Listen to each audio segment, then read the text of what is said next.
We now proceed to our final panel discussion. A session that brings together two of the most critical forces shaping the world of work: digital transformation and demographic change. This discussion focuses on how public employment service offices, or PESOs, are harnessing digital platforms to deliver faster, smarter, and a more inclusive employment services. These are from AI-driven job matching to online career guidance and employer services.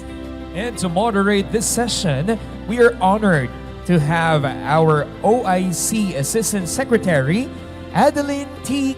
De Castro of the Department of Labor and Employment.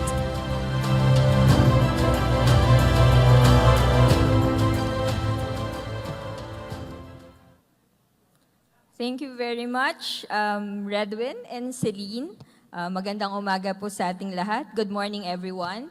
I'm pleased to welcome you all to the last session, the effective utilization of digital platforms in public employment service offices to address demographic challenges. Public employment service offices are increasingly leveraging digital platforms to enhance employment facilitation and respond to emerging demographic challenges. Through innovations such as online job matching systems, career portals, and labor market analytics, PESOs are transforming into a more agile, data-driven institutions capable of delivering inclusive and effective employment services. These digital advancements not only expand access for job seekers and employers, but also enable our policymakers to make informed, evidence-based decisions to protect our labor market. This panel session will explore how digital platforms can be effectively utilized to address these challenges. We will be highlighting best practices, integration models, and capacity-building initiatives that will strengthen our PESO operations, improve service reach, and ensure that digital transformation in employment facilitation contributes to resilience and inclusive growth. At this point, may I invite our distinguished panelists for this session to kindly join me on stage. First, we have Dr. Wolfgang Merck, Chief Technology Officer, Aboitiz Equity Ventures Incorporated, and concurrent Chief Technology and Operating Officer, Aboitiz Data Innovation.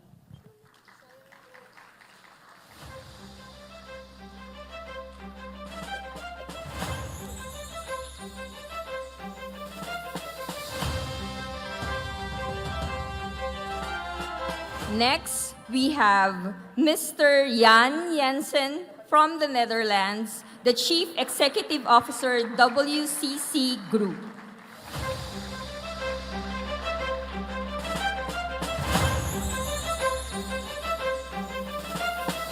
Our last panelist, Dr. Young-Rae Kim from the Republic of Korea, an Associate Research Fellow of the Korea Employment Information Service.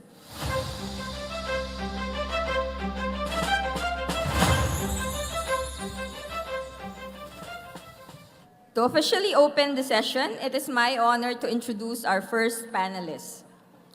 Dr. Wolfgang Merck is a technology leader with a background in robotics, and artificial intelligence, and large-scale business transformation.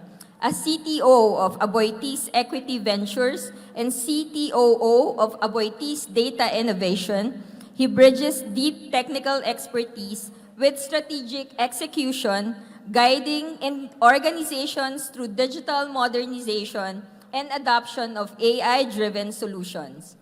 With experience spanning research, engineering, and enterprise transformation, Dr. Merck focuses on turning advanced technologies into practical systems that accelerate innovation, efficiency, and sustainable growth. Ladies and gentlemen, please join me in welcoming Dr. Wolfgang Merck to present Data and AI are changing how we work.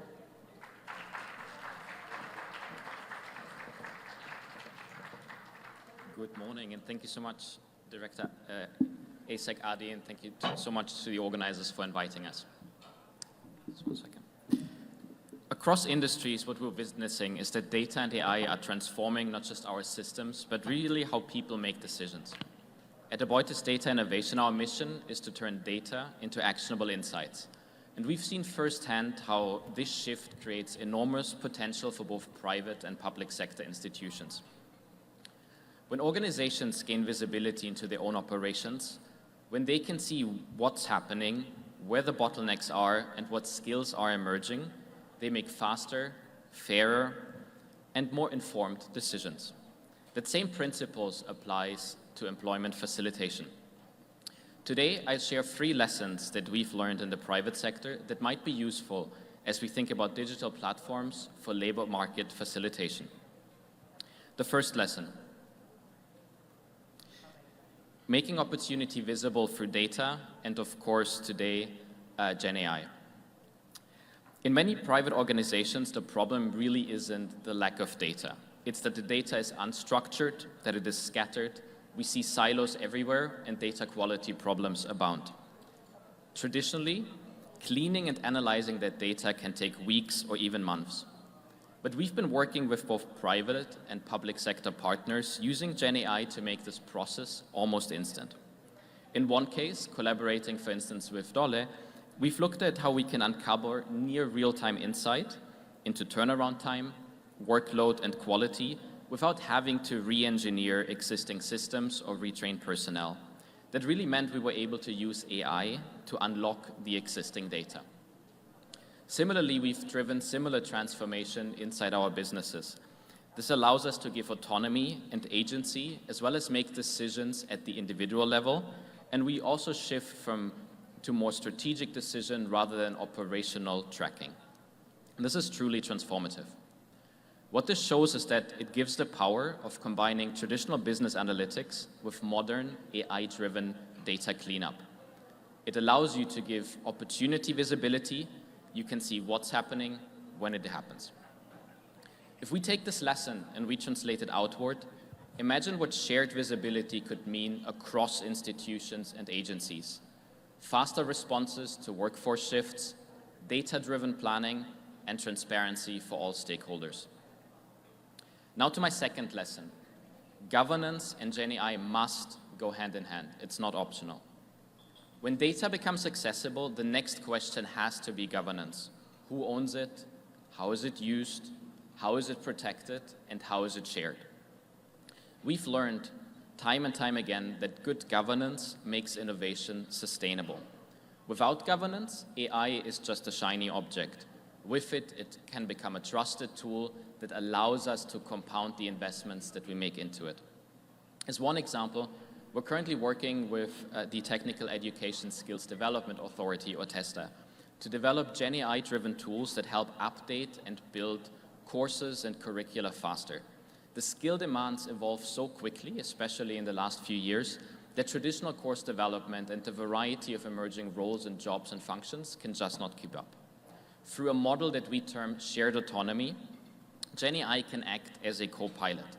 It drafts, it suggests, and it draws from all the previous materials and courses, but the human expert remains firmly in control, provides the expert input and guidance, steers the process, edits, refines the curricula, and controls the outcomes.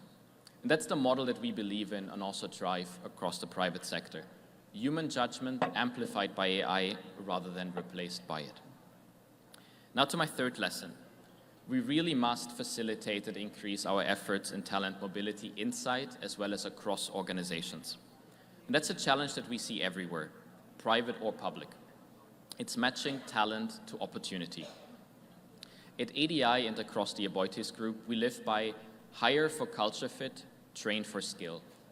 As Gen AI reshapes the job landscape, internal mobility has become more essential than ever. We're currently building an internal system that matches employees to openings, even when the skill descriptions don't align perfectly. This means we use Gen AI to translate between taxonomies, role titles, functions, and the lived experience that might not be covered in a person's CV. We strongly believe that this effort will be transformative. People can discover career paths that they might have not considered before. Teams can find talent that they wouldn't have known they had, and allows us to give us the agility that we need as we grow and transform as an organization. That very same logic of matching talent, even when the data isn't perfect, even when the systems might not be uniform or in place, is the same that could one day enable broader labor market mobility across regions as well as sectors. And finally, it's important to recognize that the Philippines today is at a turning point. We have one of the, but also not just a turning point, but also a very unique moment of opportunity. We have one of the youngest and most educated workforces in Asia, and among the fastest GenAI adopters in personal life, in personal daily life. People already use AI in personal routines directly and indirectly, from content creation and consumption to virtual advice and finding love. Yet many employment systems remain largely analog, requiring in-person visits, paperwork, intermediaries, crawling the web for traditional portals, Facebook groups, or classifieds. This means we see a very strong expectation gap between how we live digitally and how we access job opportunities. Bridging that gap through data sharing, digital governance, and trusted AI could unlock huge productivity as well as inclusion gains that we, of course, must leverage as we counter this challenge together. At the same time, we must be aware that the Philippines' long-standing English advantage in the BPO sector is being rapidly challenged by GenAI. Competing on adaptability and data fluency is the next frontier that we all must face together. In closing, it's vital for us to move from fragmented data to shared opportunity. The lessons that we've seen in the public sector are universal. Visibility transforms decision-making. Governance builds trust, and mobility unlocks hidden talent. As digital platforms evolve, whether that is in business or in public institutions, the principles remain the same. We must move from fragmented data to shared opportunity. There's a common saying that says the future is already here, it's just not evenly distributed. I'd like to take today's opportunity to say with a twist, the talent and opportunities are already here. They're just not evenly distributed, connected, or accessible. With data, AI, and the right partnerships, we can make these opportunities as mobile as our people. Thank you very much.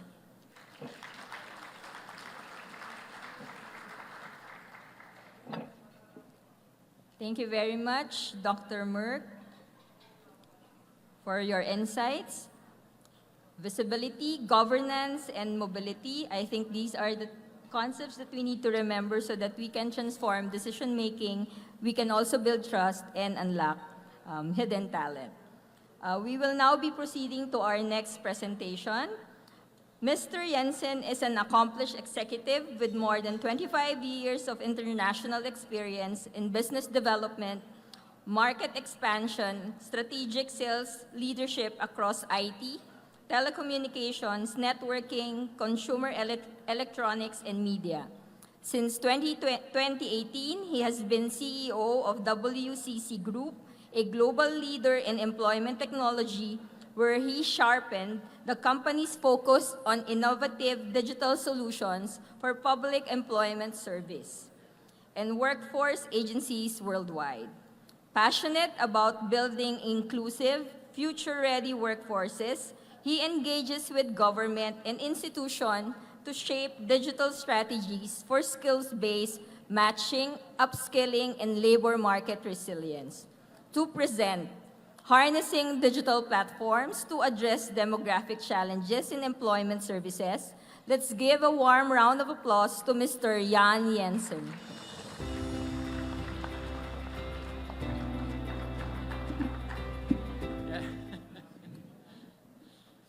So good morning, everybody. How are you doing today? Good, good. First of all, thank you from the organizer for allowing us to come here to present today as a commercial company. What an amazing event. I've been attending 7 or 8 WAPES conferences, and I've never seen such an amazing setup as here. Congratulations with that. Amazing. I realized that I do have, quite a few too many slides, and I tend to basically go through a couple of areas today, shortly about our company.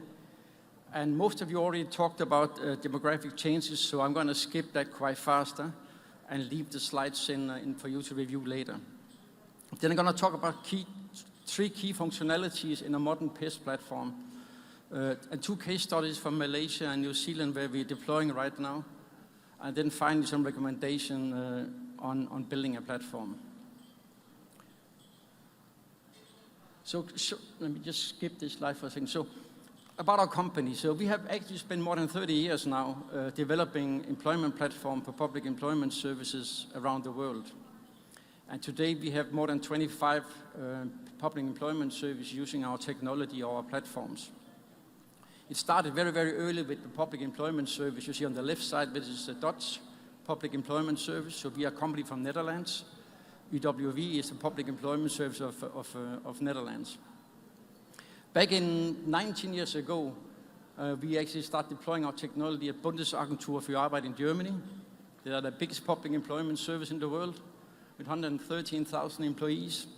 They're still a customer as of today, so more than 20 years or close to 20 years relationship. And then back in 2006, we actually started working also with France, the Pôle emploi in France, which is also known as France Travail today. Amazing story.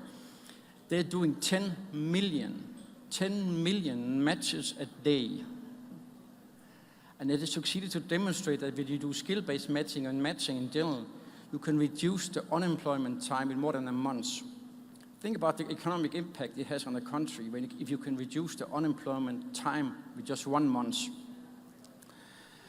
Back in 2019, we actually started engaging with Pakeso in Malaysia, and yesterday you saw a really nice presentation from the lady from Malaysia. So my future job platform is basically our technology and our platform. And then lately we actually also expand into Pacific with signing up a very big agreement with Minister of Social Development in New Zealand. I'm going to talk about that use case in a few seconds. We also have very small countries like Iceland that have populations of 250,000 only. So we rank from very small countries to very big countries. As I said, I'm going to skip most of this. I have a few slides on this. You touched on this already in your presentation. The challenge all of you have with aging population, the younger generation. You know, in some places in Europe, 4 years ago, one country in particular had a 50% unemployment rate for young people between 25 and 30 years old. People who just graduated with a master's degree, for example, or any other degree, had a hard time finding jobs. Migration, of course, is also a big challenge. I mean, we saw your presentation a bit earlier.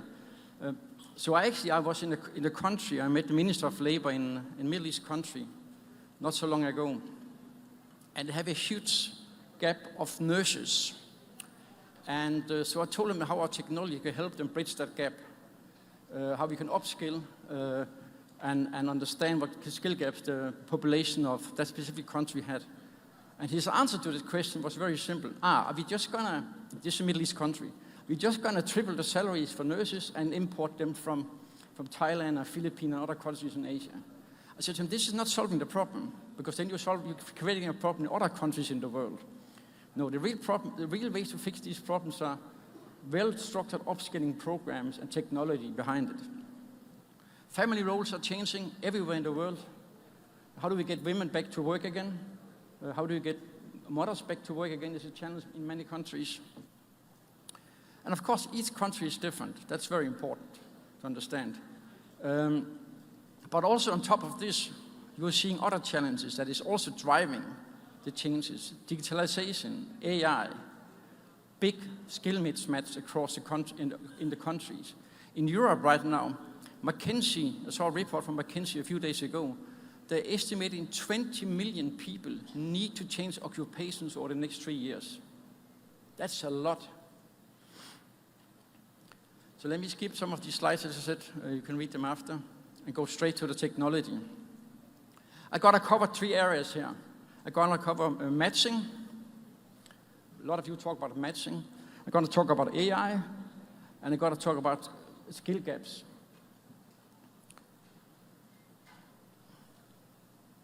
Let me just get this one up in total presentation mode like this. So quite often people get confused.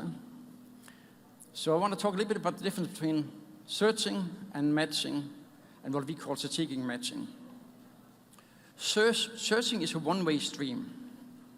You find searches very often in job boards. Actually, if I'm 63 years old, I can tell you that now. My dream job is to become an astronaut. If somebody posts a website tomorrow about a job about an astronaut, I will of course like to apply, but I have no chance to get it. It's a waste of everybody's time. Matching is very different. Matching, we do a bidirectional matching where we score individuals on different criteria. And that's what you have to use in employment services. And the strategic matching is where you can implement labor market policies. You cannot treat everybody equal. You need to change the strategies and the labor market policies according to the target groups.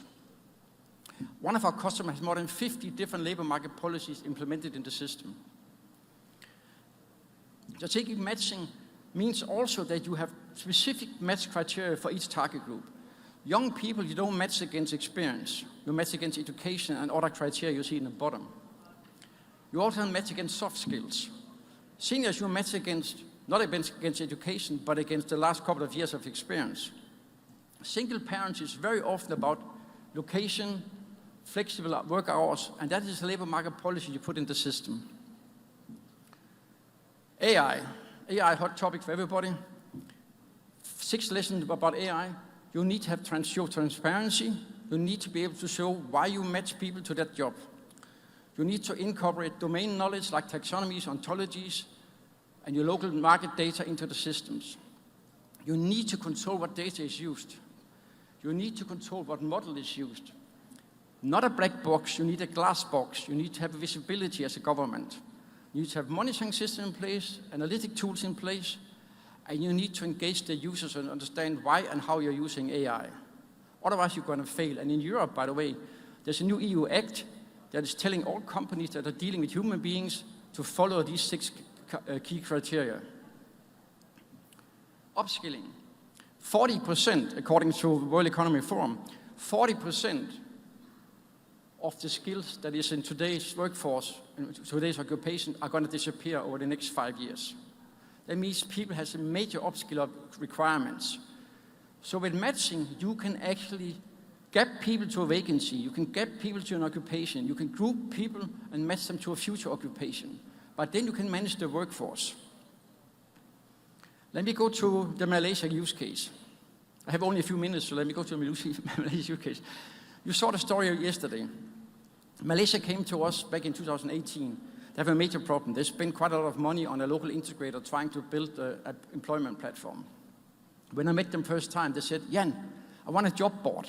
I want to be able to compete with JobStreet. I said, no, you don't want a job board. You're a public employment service. You do not want a job board, you want an employment platform. An employment platform is very different. Eventually, over time, you will become the biggest go-to marketplace in Malaysia for jobs. But you don't need a job board for that. You need an employment platform that is much more advanced.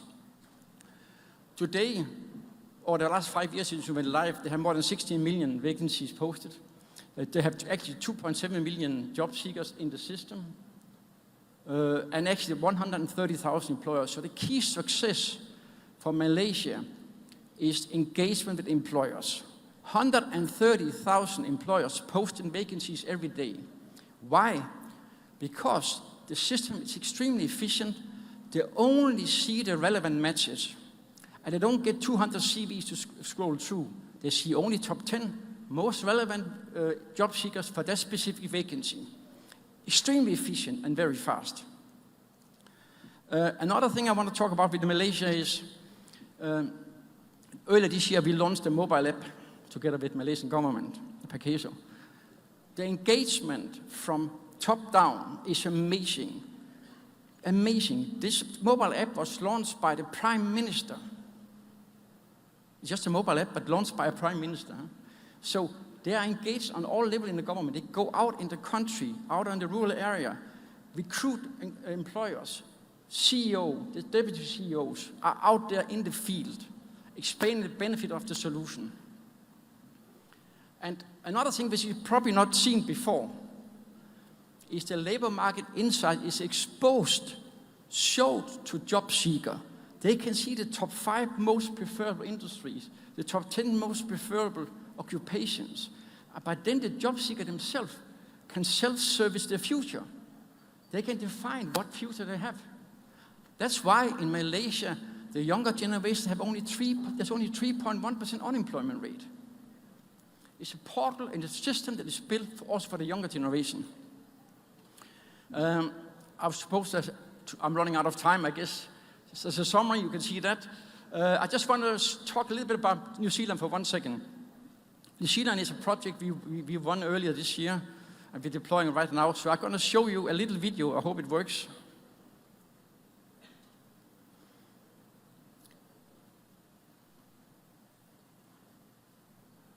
There's no sound, so it doesn't work.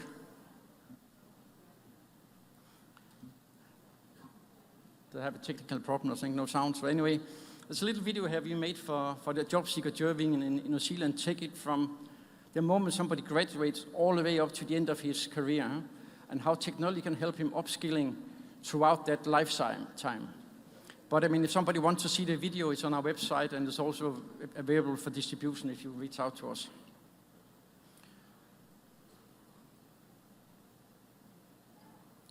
So the last part is the recommendation for PESs. You can see that in the slide as well. Adopt AI-driven matching tool. So matching is important, but transparency is the most important part of this.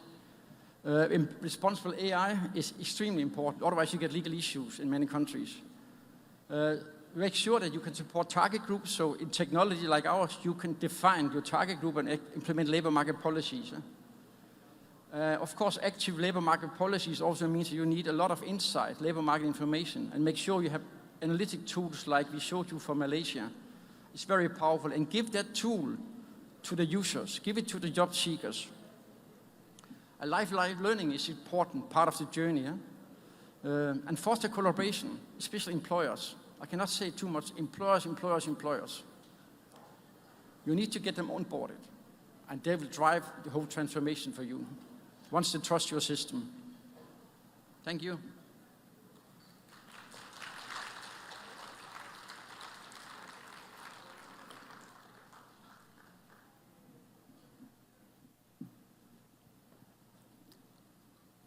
Thank you for your insights, Mr. Jensen. I think what we can draw from his discussion is that technologies will definitely help empower our job seekers in terms of crafting their own career pathways. Because we want, of course, our job seekers to be more informed in terms of choosing the career choice, in choosing the careers that they want to pursue. So we now move to our last presentation. Our last presenter holds a PhD in computer science. He is currently an associate research fellow of the Korea Employment Information Service. His research focuses on enhancing employment services through artificial intelligence with specific interest in AI-powered job matching, algorithm evaluation, and applied machine learning. He is a member of the Korea Society of Computer and Information. To present AI in Public Employment Service in South Korea, let's give a warm round of applause to Dr. Young-Rae Kim.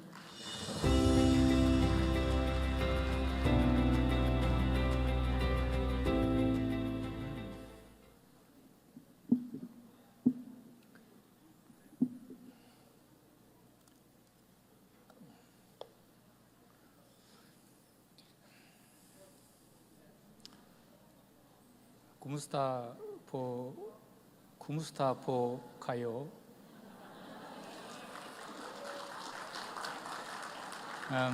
Thank you for the greatest hospitality. Good morning, everyone. It's an It's our honor to have a chance to present our work. I will present an AI public employment service in Korea.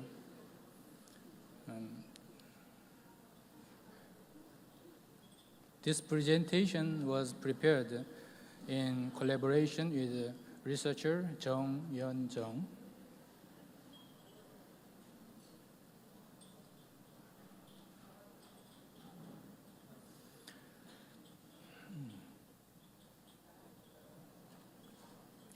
First, CASE aims to provide proactive services, and to achieve this, I will explain each of the three aspects: high-quality public data integration, multidimensional forecasting using AI, and delivery of proactive services. We are continuously enhancing our job information recommendation services using big data and AI to improve performance. Our ultimate aim is to deliver life cycle-based employment services to the public and establish a comprehensive employment information ecosystem in a proactive manner.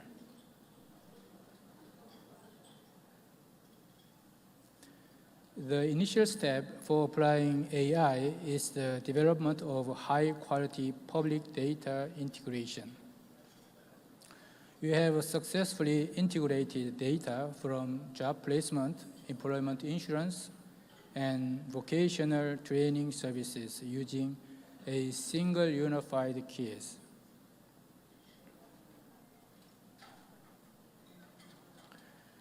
The size of data is like this: 12 million app downloads and 500,000 daily web visitors.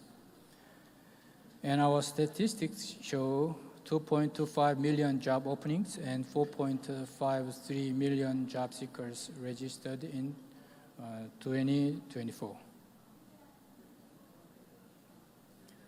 With the data, we attempt multi-dimensional forecasting using AI.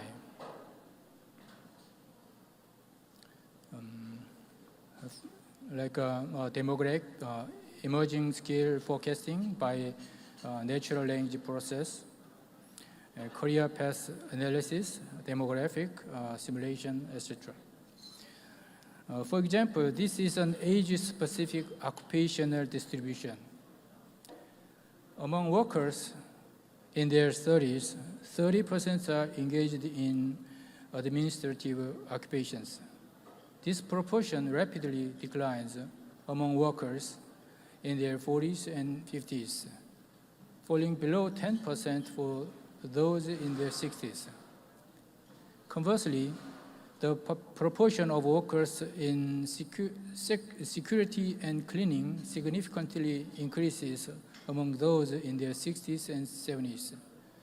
As the Korean society continues to age, you can easily anticipate heightened competition for security and cleaning jobs.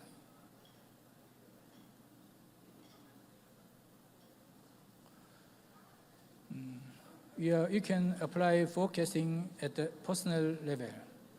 We use the job seekers' competency diagnosis and labor market information to recommend suitable jobs as well as relevant employment information such as vocational training and certificates.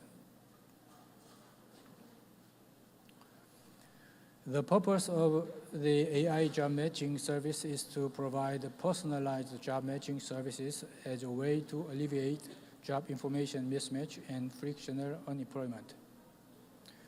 Job description-based matching recommends optimal information by comprehensively reviewing the conditions of a resume and job postings. At this time, artificial intelligence is used to provide comprehensively reviewed recommendations. Job search behavior-based matching provides jobs that people in similar circumstances are interested in. Because the recommendation process is all internal, The user only receives a list of suggested jobs, summarized as shown in the figure to the right. Employment service is a comprehensive concept that includes the managed services and refers to an individual's career development and its process. Information necessary in the process of individual career development includes psychological tests, job description dictionary, policy information, job information, career change support service, etc. AI is not intended to replace employment counselors, but rather to augment their capabilities. This service supports counselors and job seekers. A counselor from an employment service agency consults with the visiting job seeker about their career development based on the analysis results of the job seeker's resume information. Job seekers can design their own self-directed career development by entering their profile or keywords of interest without visiting an employment service agency. We utilize a concise three-step data-driven counseling process to ensure successful job placement. First, we quantitatively diagnose the job seeker's career mobility using diagrams.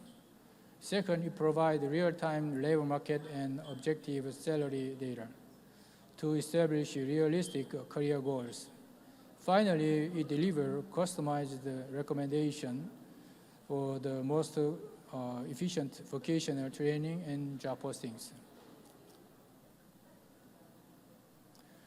We designed the service to allow job seekers to independently explore occupations and easily plan their career development. Key features include optimized responsive design for convenient mobile access and an interest report function that helps users.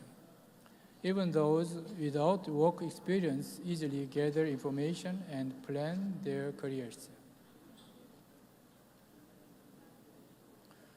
The currently implemented pilot projects are these. For companies, enhancing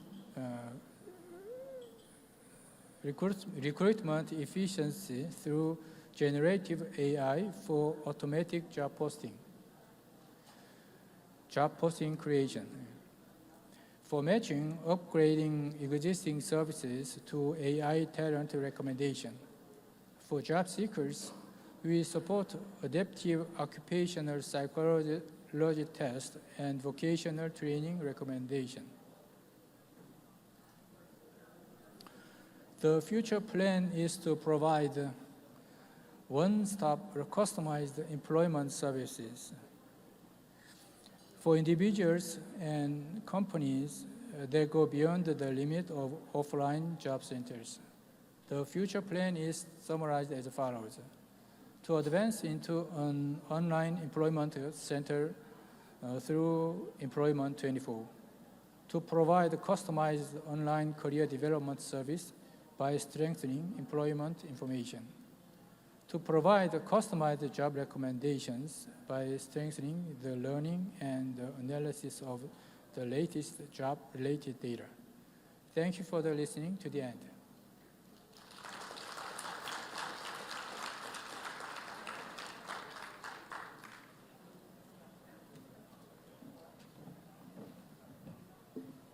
Thank you, Dr. Kim, for sharing with us how AI-driven public employment services, as implemented in Korea, is able to showcase the shift to a comprehensive digital platform, resulting into a more efficient and effective way of connecting employers with the right talent. At this point, we will now be proceeding with a brief question and answer segment with our panelists. The first question, I will be addressing this to Dr. Merck. The private sector plays a crucial role in accelerating digital transformation across public institutions. How do you think can the private sector contribute to scaling up and sustaining the digital transformation of public employment service offices? Fantastic, thank you so much. I think the key thing that the private sector can bring is speed, innovation, and sustainability. And these are three ingredients that we see in general that accelerate digital transformation, whether that's in the public or the private sector. From the work that we've specifically done with large enterprises and government, we've seen that transformation does succeed when data doesn't just become accessible, but it becomes usable. And that's a really, really big differentiator. And we need to move away from this assumption that systems or platforms get added and they're the driver to transform. It's really about the underlying data and making sure it's accessible and it's usable. So architecture is key, avoiding silos is key. And it needs to be a structured approach rather than a fragmented approach to really ensure that investments compound. The approach that we've specifically used is to look at how can we unlock insights from complex and highly unstructured data. So we don't want to be in a state where we want to spend months or years cleaning up our data estate before we can realize insight and value, but we want to make sure that we can move fast and extract the insight without having to change too much in terms of people, process, or just have the hope that a single technology investment is going to fix all the problems that we see. So one example, we worked with a large development bank in Asia to really look at hundreds of thousands of documents, make them accessible, give them to the right stakeholders, and give them the context, like the needle in the haystack when they need it, spot the differences in between and empower them. And these are similar ideas that we can, of course, drive into public sector institutions. So if you think about private firms specifically, it's vital that we also look at capability transfer and enablement, and that means usually co-development. It shouldn't be a dependency building, but it should always be accompanied by the internal capability to make sure that projects sustain or investments sustain beyond project cycles, and they can really be leveraged, built on, and they build an ecosystem of innovation around. Thank you, Dr. Merck. I think all the government agencies are listening. We should not be working in silos, so that that's really something that we really need to move forward with. Government should not be working in silos. Then we can also maximize private and public long-term partnerships so that we can really speed up innovation for our public employment services. Again, thank you, Dr. Merck. The next question we will be addressing to Mr. Jansen. WCC Group has successfully built digital employment systems across countries, emphasizing interoperability, analytics, and inclusive design. What lessons from the WCC experience can help developing PES system build robust and inclusive digital employment platforms?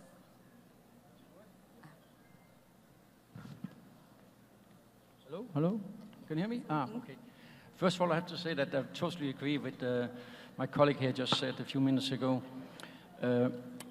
I think I have sort of three comments to the lesson learned, you know. First of all, I go to this event, as I said, quite often, and you all share really nice stories and success stories on the slides. Huh? But we're not very good at sharing failures. You only learn from failures. So I think we have to be better, all of us, to share failures. And we have seen I've seen more than 6 very big failures in countries like Colombia, Austria, Saudi, Singapore, and other countries. And in Malaysia, we rescued the project 6 years ago. So we can share a lot of domain knowledge on what not to do. Huh? That's important, I think, to speed up your implementation process. And I think another point I want to make is, if you want to solve the problem of young people being unemployed, you first of all need to put yourself on the same level as the young generation. And I mean everybody in the organization, from the Director General all the way down. I'll give you 2 examples. I was in Middle East and African countries just 2 weeks ago, where I met the Director General. I came to his office. He had a quite big office with an office desk and a sofa and another table and a big meeting room, a meeting table. The guy was in my age, 63 years old. We turned out to be born in the same year and the same months. But in this office, there was papers everywhere, stacked of papers everywhere. You could not hardly sit in any places. And he told me about the problem they have with the unemployed people. And I was thinking, especially the young generation with more than 30% unemployment. And I walked away thinking that there's something wrong here. Huh? Then I go to my colleagues, my clients in Malaysia, and I go and meet the deputy CEO. He has 0 papers in his office. He has posters of Batman and Superman and superheroes in his office, and he has a drum set. He plays drums in his office. That's a deputy CEO.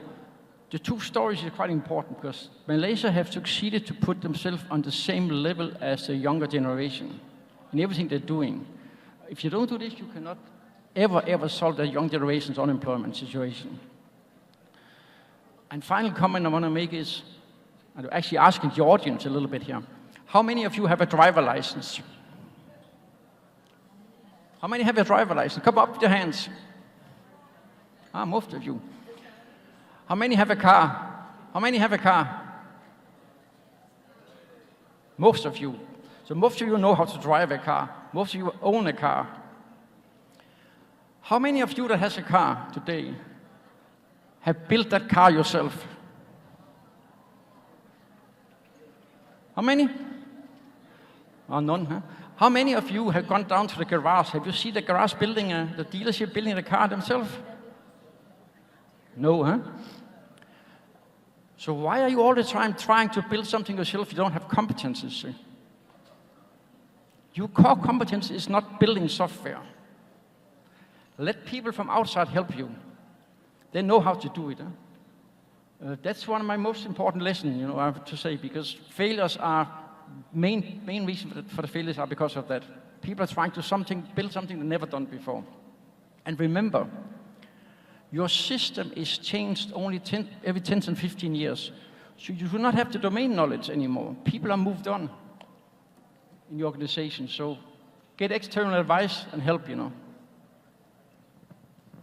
Thank you, Mr. Jensen. I think one of the key points that he wanted to drive is that for us to improve our employment services, one perspective that we really need to adapt is the perspective of our clients. We need to see how our clients want us to serve them. So the next question we're addressing to Dr. Kim. The Republic of Korea has become a frontrunner in applying AI and big data for labor market forecasting, enabling proactive employment services that anticipate demographic shifts. How do you think is Korea leveraging AI and big analytics to forecast and respond to demographic and labor market transitions? Dr. Kim? Thank you for the important questions. Actually, the answer is included in my presentation. You have 3-stage strategies.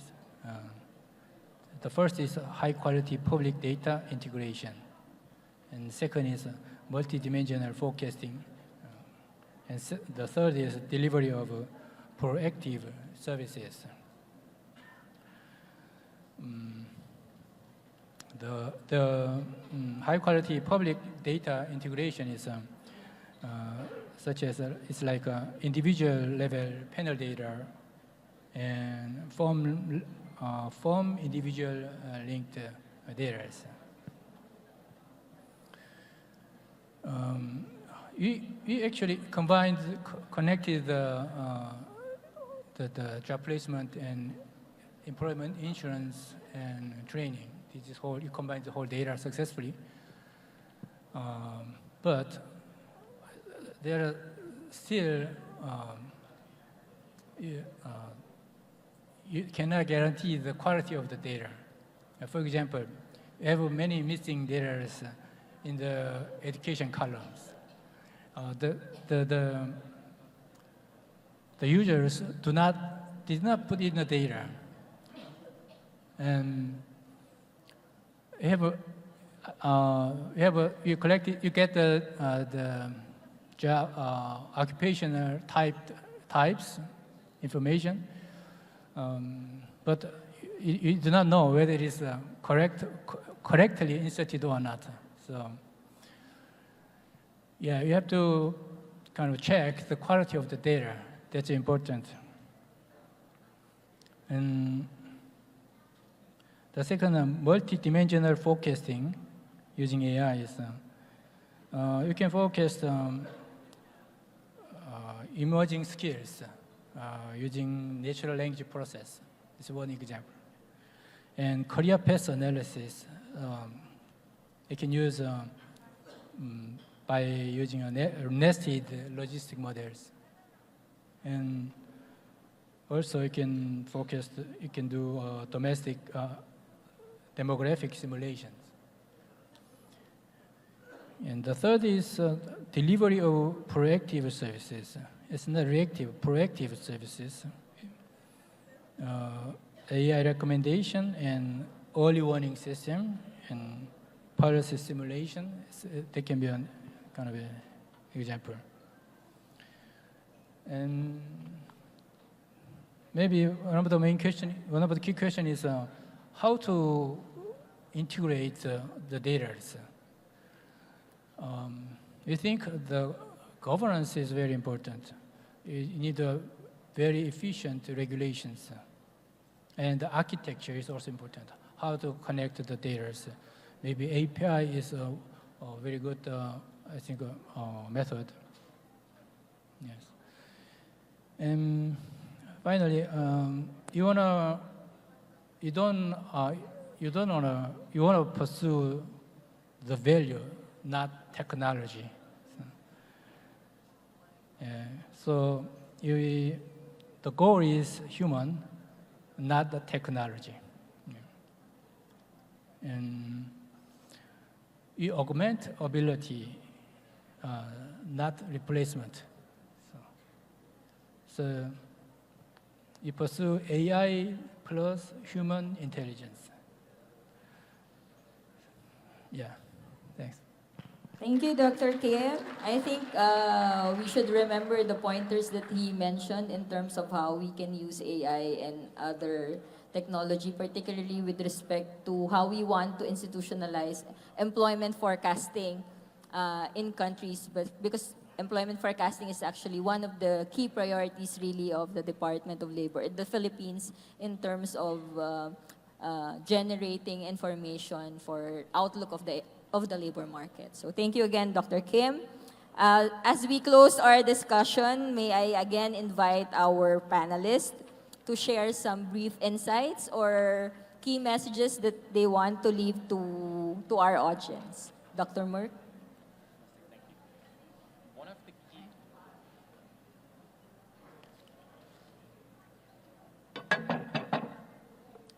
Thank you. I think one of the key messages really is we need to start with data interoperability, not centralization. We need to build federated ecosystems if we want to move fast, and we need to build on common standards and common governance in order to empower stakeholders to work together rather than to build roadmaps. It's really about getting started and building. But I think 3 items I'd like to highlight that I mentioned earlier. One is what we've seen in the private sector that works is visibility, governance, and mobility. Visibility to make opportunities and challenges visible and measurable in real time.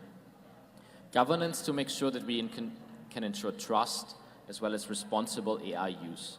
And finally, mobility to allow people, talent, and opportunities to flow freely across regions and sectors. Thank you. Thank you, Dr. Merck. We'll proceed with Mr. Jensen.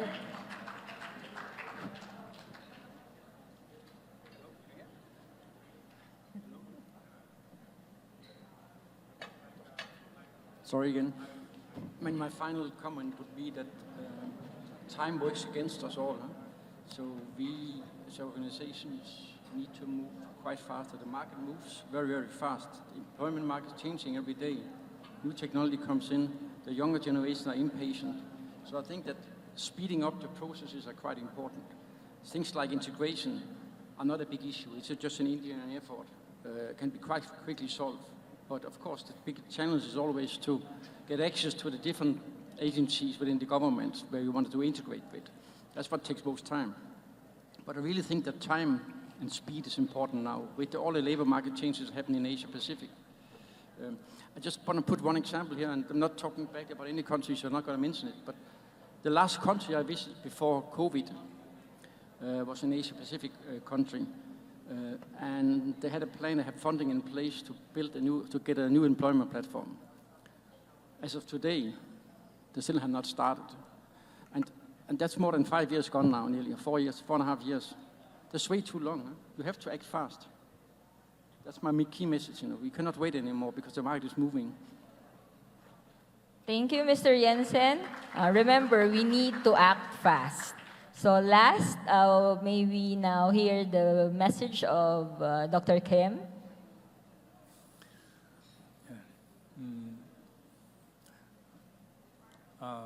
We found that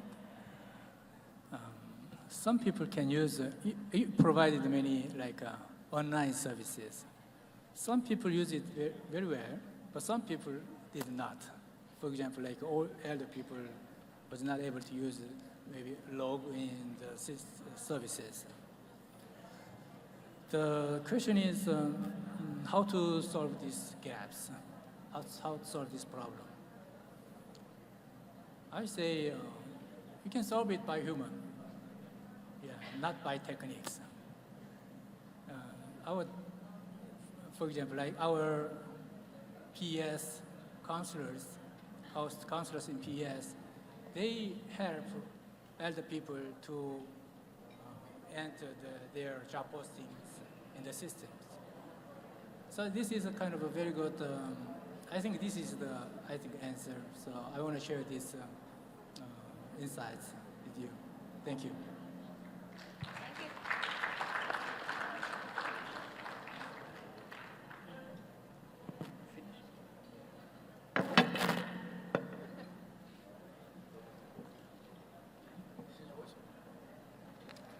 Thank you, Dr. Kim. And with that, on behalf of the organizer, we extend our sincere appreciation to our distinguished presenters, Dr. Wolfgang Merck, Mr. Jan Jensen, Dr. Youngray Kim, for sharing with us strategic insights on developing more inclusive employment services through adoption of digital platforms. Maraming salamat po and a pleasant morning to all. Once again, thank you very much to our distinguished moderator and panelists for those enlightening discussions. And now to award our plaque of appreciation and our token, may we call on stage our presenters. We have Director Alvin Corrada of the Bureau of Working Conditions. We also would like to invite Regional Director Randolph Pensoy of Dole Regional Office 10. And joining them is Regional Director Jason Balais of Dole Region Office 13.